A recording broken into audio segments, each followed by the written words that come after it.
Ricordo che venne il papà di Accursio portando il bambino e dicendo che voleva praticamente iscrivere il bambino per giocare. Il presidente disse: guarda, purtroppo siamo pieni, siamo strapieni e non possiamo prendere più nessuno. Abbiamo deciso di non prendere più nessuno, però una volta che il ragazzo è qua lo facciamo allenare per non dargli questo dispiacere. Cominciando a vederlo palleggiare, già qualcosa si vedeva. Vabbè, sai, i palleggi destra e sinistro si possono fare, quasi tutti lo sanno fare.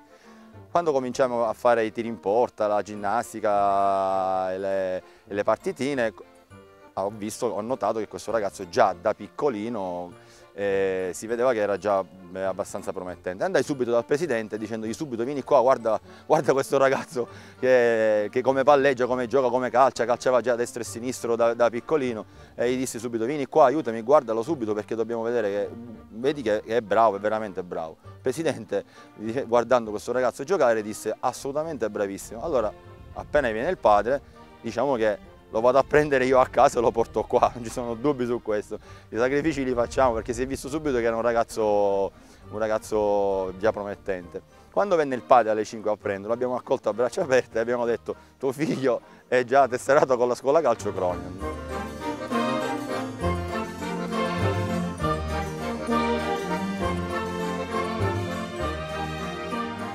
Da quando Accursio ha cominciato a giocare a calcare i campi abbiamo subito fatto girare per tutta la Sicilia.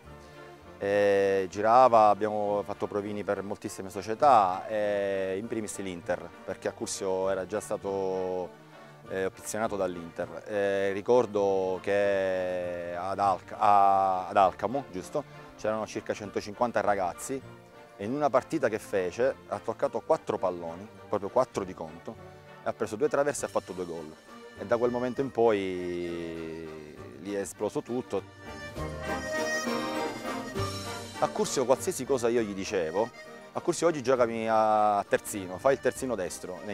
Sì mister, va bene, gioco al terzino destro. Figurati che una volta in allenamento, per dimostrare a tutti i ragazzi, dissi a Accursio: vuoi giocare in porta? Sì mister, qual è il problema? Io gioco in porta e non mi faccio segnare da nessuno. Era un po' silenzioso nel rapporto anche con i compagni, però fa parte del suo carattere, quindi non era un difetto vero e proprio. Calcisticamente per me difetti non ne ha.